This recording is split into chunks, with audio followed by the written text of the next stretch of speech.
fonction de l'endroit où vous vous trouvez actuellement. C'est toujours le frère Zoulou là dans les mystères, dans les relations cachées la parole de Loba. Je rends grâce à Loba, le créateur du ciel de la terre, de ce qu'il est grand, glorieux et redoutable. Je remercie Loba parce qu'il est bon, parce qu'il est fidèle, parce qu'il est tout puissant, inscrit inexplicablement hors de toute réalité. Donc aujourd'hui, par sa permission, par sa grâce, par sa toute divine puissance, on va entrer une fois de plus dans les sphères de la connaissance interdite. Car vous savez qu'il est dit dans Proverbe 19.2 que le manque de science n'est bon pour personne.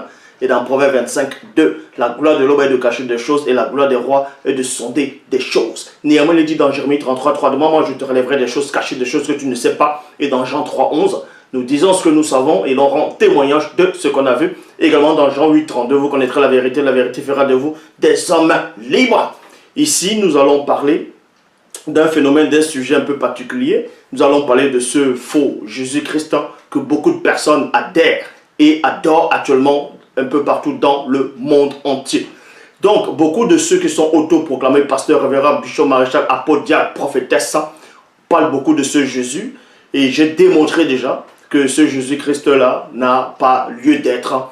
Et j'avais déjà démontré une fois de plus dans mes anciennes vidéos, dans mes vidéos précédentes, que ce Jésus-Christ dans les Bibles actuelles classiques avait menti bel et bien plusieurs fois. Et je vais encore vous donner un autre verset, un autre passage dans la Bible actuelle où votre Jésus-Christ dont vous dites votre sauveur a menti volontairement. Donc quand il ment volontairement, ceci montre qu'il n'est pas l'élu de Dieu. Donc il n'a pas été envoyé par Dieu, il n'a pas été envoyé par en tout cas Loba. Donc pour cela, on va d'abord dans Jean chapitre 8 au verset 44.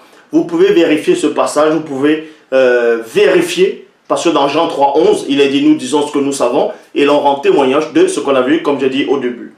Dans Jean chapitre 8 au verset 44, il est dit ceci, dans les Bibles actuelles classiques, je vais prendre la version Bible en français courant, qui dit tout simplement, vous avez pour père le diable, dont à une époque reculée, dans ce que vous appelez le Nouveau Testament, celui qu'on appelait Jésus-Christ s'est entretenu avec beaucoup de personnes, s'est entretenu avec des personnes qui étaient ses détracteurs, qui étaient en train de résister, qui résistaient à son enseignement, selon les Bibles classiques actuelles.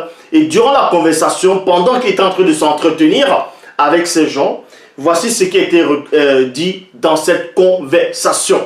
Donc dans Jean 8, 44, Christ, en tout cas ce Jésus dit, vous avez pour père le diable. Vous avez pour père le diable et vous voulez accomplir et vous voulez faire ce que votre père désire.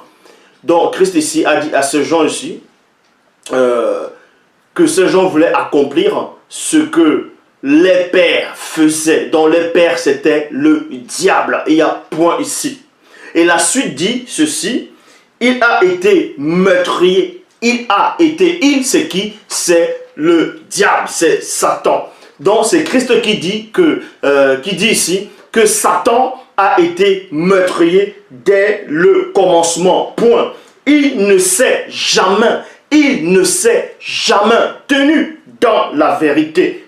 Parce qu'il n'y a pas de vérité en lui. Point. Dans le Jésus-Christ ici, le César de Borgia, qui a été inventé pour nuire au peuple noir, pour l'endormir définitivement dans un sommeil paralytique, dit ici, confirme ici, vous allez voir qu'il a menti volontairement. Jésus-Christ a menti volontairement dans Jean 8, 44, et ça on va vous le démontrer. Pourquoi? Quand il dit ceci, que Satan ne s'est jamais tenu dans la vérité. Il dit que Satan ne s'est jamais tenu dans la vérité parce qu'il n'y a pas de vérité en lui. Point. Quand il dit des mensonges, il parle de la manière qui est naturelle. Qui lui est naturelle parce qu'il est menteur et père du mensonge. Déjà, premièrement, c'est faux ici. Donc, quand ce Jésus-Christ dit que Satan ne s'est jamais tenu dans la vérité, je vous dis que c'est faux. Je vous dis que c'est faux, donc il a menti ici. Il a menti parce que dans le livre d'Ézéchiel, quand vous lisez dans Ézéchiel chapitre 28 au verset 15, Bible du sommeil, il est dit, tu as été irréprochable. Donc on s'adresse ici au chérubin jadis ouin qui est Satan. Est-ce que vous comprenez? C'est Satan ici dont fait allusion, c'est-à-dire le roi de Tyr. Parce que là c'était une c'est-à-dire c'était une complainte. Vous voyez, une complainte c'est parler en chantant. Donc, le prophète ici va parler à Satan, va dire à Satan, c'est-à-dire Satan doit se remémorer de ce qu'il était auparavant, avant sa chute, avant le mystère de sa déchéance. Donc ici, dans Ézéchiel chapitre 28, au verset 15, Bible du semeur, on vous dit, tu, c'est qui? C'est Satan avant sa chute. Vous voyez? Donc on va aller voir comment Satan était. Lors de sa création, est-ce que lors de sa création, est-ce qu'il a été, un moment donné, était dans la vérité? Donc Christ, en tout cas Jésus-Christ, veut faire croire que Satan ne s'est jamais tenu dans la vérité.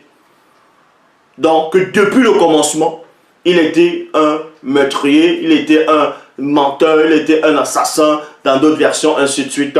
Or, dans Ézéchiel chapitre 28, au verset 15, Bible du sommet le dit, tu as été irréprochable dans toute ta conduite.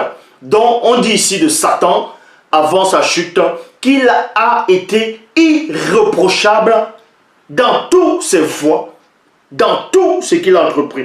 Vous voyez, irréprochable dans toute ta conduite, depuis le jour où tu fus créé, il y a virgule, jusqu'à ce que le mal se soit trouvé chez toi. Il y a point ici. Donc avant que le mal, avant que le péché, avant que l'iniquité puisse être trouvé dans Satan, mais il avait un témoignage qu'il était irréprochable. Donc quand il était irréprochable, dans le grand temps des choses, dans le monde spirituel, dans le monde des esprits, dans ce que vous appelez, on va dire, le royaume des cieux, Satan au départ, en tout cas celui dont vous nommez Dieu, ne l'a pas créé, en tout cas n'a pas créé un mauvais esprit. Il n'a pas créé Satan mauvais, il a créé un chérubin ouin. Et ce chérubin ouin marchait dans la vérité. Puisqu'on vous dit ici, il était irréprochable. Donc quand le Verbe te dit, quand celui dont vous nommez Dieu, pas sa parole va dire, tu es irréprochable, ça veut dire que tu es dans la vérité. Irréprochable, c'est quoi? Donc on ne trouve rien d'impur en toi, on ne trouve rien de mauvais, on ne trouve rien de contradictoire, rien de l'anti-vérité. Donc Satan, avant de chuter, c'était un chérubin jadis ouin, c'était un chérubin aux ailes déployées. Il marchait dans la vérité. Il a connu la vérité un moment. Parce que s'il n'avait pas connu cette vérité, s'il n'était pas dans cette vérité, on n'allait pas dans le témoignage qu'il était irréprochable. Donc Jésus-Christ a menti dans Jean chapitre 8 verset 44 quand il dit ceci, qu'il ne s'est jamais tenu dans la vérité. Tu peux ne pas te... Si tu ne te tiens pas dans la vérité, on ne va pas te donner un témoignage en disant de toi que tu étais irréprochable. Dans la Bible du semeur, des peuples, il est dit, depuis le jour où tu fus créé, virgule, ta conduite avait été parfaite. Vous voyez? Depuis le jour où tu fus créé, qui? Ce chérubin jadis ouin, il est dit, depuis le jour où tu fus créé, virgule, ta conduite avait été parfaite. Parfaite. Jusqu'au jour où le mal s'est trouvé chez toi. Donc vous voyez ici que ce Jésus-Christ-là n'est pas le vrai Christ. Parce que ce Jésus-là, c'est un menteur. Dans le Jésus que beaucoup de personnes adorent un peu partout dans le monde, peu importe le nom dont vous allez le donner, peu importe vos raisonnements, peu importe les versets que vous allez prendre, on vous montre ici que ce Jésus-Christ-là, c'est gouré. Certains maintenant vont dire que non, ce Jésus-là parlait de Satan au jardin d'Éden, qu'il était meurtrier dès le commencement, parce qu'il a menti on va dire, qu'il allait s'adresser à Ève. Ici, Christ parlait depuis l'origine même, depuis le commencement. Dans la version, traduction, on va dire Bible en français courant, ce Jésus-Christ-là a dit ouvertement et volontairement que Satan ne s'est jamais tenu dans la vérité. Le mot jamais apparaît. Vous voyez, si vous voulez, je relis. Dans Jean 8, 44, il est dit, vous avez pour père le diable et vous voulez faire ce que votre père désire. Point. Il a été meurtrier dès le commencement. Point. Il ne sait jamais. Il ne sait jamais. Jamais, ça veut dire quoi? Ça veut dire même depuis l'origine, même depuis l'aube de ses origines, depuis le jour où il fut créé. C'est ce que ça veut dire, qu'il ne s'est jamais tenu dans la vérité. Et ça, c'est faux. Vu qu'il a eu un témoignage, le prophète est venu ici. Cet homme, cet initié en chef, est venu le voir, est venu à prononcer une complète en disant, tu as été intègre dans tes voies. Depuis le jour où tu fus créé, la parole ici vient contredire Jésus-Christ. On vous montre que Jésus-Christ n'est pas le sauveur. Jésus-Christ n'est pas le Fils de Dieu. Jésus-Christ n'est pas le Saint.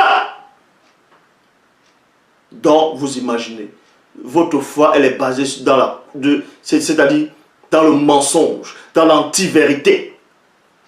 Et voilà comment ce Jésus-Christ va encore mentir. Dans Luc 24, verset 28, dans la Bible de la liturgie, il est dit, quand là, vous voyez que c'est après qu'il est ressuscité, bien après, là c'était le chemin d'Emmaüs. Il y avait, selon les Bibles actuelles classiques, il y avait quelques disciples qui étaient en train de cheminer. Et ils marchaient, ils étaient en train de s'entretenir de ce qui s'était récemment, qui s'était passé dans cette région, dans cette ville-là. Donc, ils ont commencé à parler de ce Christ. Et tout à coup, ce Christ les a rejoints durant les cheminements. Mais ils ont été empêchés de le reconnaître. Ils n'ont pas su que c'était le Christ, que c'était ce Jésus dans les Bibles actuelles classiques. Dans Luc chapitre 24, verset 28, il est dit, quand il s'approchait du village où il se rendait, Jésus fit semblant d'aller plus loin. Donc on vous dit ici que à un moment donné, ce Jésus-là les a rejoints. Il a commencé à converser avec eux. Et à un moment, ces disciples-là devaient aller dans ce village-là, dans une maison, quelque part, où se trouvaient déjà les autres disciples. Et on vous dit que Jésus a fait semblant d'aller plus loin. Vous tapez la définition du mot semblant. Semblant, c'est mentir, c'est un mensonge. Donc Jésus-Christ a menti volontairement par des gestes. Il a fait croire à un mensonge. Il a fait croire à un mensonge. Comme j'avais dit dans une vidéo, quand quelqu'un, on va dire, va essayer de vouloir prendre peut-être le train, il va peut-être prendre le train ou le bus, et il vole le bus, il vole le train. Il y a un contrôleur qui vient, qui lui demande, monsieur, montrez vos tickets. Il sait en lui-même qu'il n'a pas payé le ticket. Il va néanmoins essayer de mettre la main dans la poche pour dire, il est où ce ticket-là? Donc il fait semblant, il essaie de montrer au contrôleur, par ses gestes, qu'il a le ticket, mais il n'arrive pas à le retrouver. Donc ça c'est mentir. Et c'est ce Jésus-Christ a menti. Dans Luc chapitre 24 au verset 28, il est dit, quand ils approchèrent du village où il se rendait, qu'il se rendait, c'était les disciples qui étaient en chemin. Ils partaient dans un endroit précis pour trouver les autres disciples. Et Christ, ce Jésus-là, voulait aller avec eux, mais il a fait semblant d'aller plus loin. Jésus fit semblant d'aller plus loin. Bible des peuples. Lorsqu'il approchait du village où il avec pluriel, se rendait, il fit semblant d'aller plus loin. Bible en français courant, Jésus fit comme s'il voulait poursuivre sa route. Donc vous voyez ici, il a bel et bien menti volontairement. Dans Luc chapitre 24 au verset 28, Jésus-Christ a menti volontairement. Et dans Jean chapitre 8 verset 44, ce Jésus-Christ a encore menti volontairement. On vous montre aussi que ce Jésus-là ne pouvait pas être le vrai Christ. Parce que s'il était le vrai Christ, il n'allait jamais sortir de sa bouche ces genres d'ineptie. En disant que Satan, avant sa chute, en gros, que cette entité-là ne s'est jamais tenue dans la vérité. Quelqu'un qui ne s'est jamais tenu dans la vérité, le Verbe ne peut pas lui donner un bon témoignage en disant « Tu as été parfait dans tes voies depuis le jour où tu fus créé. » Donc, le fait qu'on dit de Satan que Satan a été parfait dans ses voies depuis le jour où il fut créé, c'est-à-dire qu'il marchait dans la vérité. Il marchait dans la vérité. Mais sauf qu'à un moment donné, il a usé de son choix, c'est-à-dire du libre arbitre. Et c'est à cause de ce libre arbitre que l'iniquité a été trouvée chez lui. Parce que Loba, qui vit inexplicablement hors de toute réalité, ne va pas créer une créature dans le péché. Loba ne va pas créer le mal. Tout ce qu'il fait est bon par la manifestation de sa volonté. Voici un petit échantillon de la haute connaissance pour vous montrer et dire encore une bonne fois pour toutes, il n'y a qu'un seul enseignant dans tout l'univers, dans le monde entier, dans cette réalité. Tout le reste, ce sont des gens qui viennent vous distraire. Donc Jésus-Christ a bel et bien, selon les Bibles actuelles classiques, menti volontairement. Il a bel et bien menti volontairement. C'est sûr pour vous dire que ce n'est pas le vrai Christ. Donc tous ceux qui adorent Jésus-Christ, tous ceux qui prient Jésus-Christ dans les églises, peu importe chez vous, vous pouvez invoquer son sang, vous pouvez dire que vous l'avez vu en vision, peu importe, vous êtes en train de délirer. Ce sont les démons de haut rang religieux qui vous envoient des fausses visions, des sensations, du sensationnisme. Vous êtes perdus, vous êtes dans la confusion totale.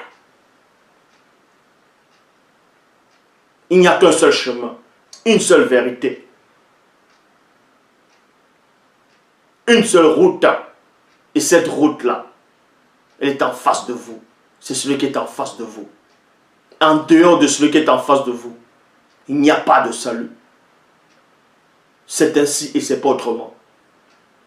Nul ne viendra au vrai Christ sans passer par celui qui est en face de vous. Donc, Loba se glorifie toujours. C'est ainsi. Donc, voilà.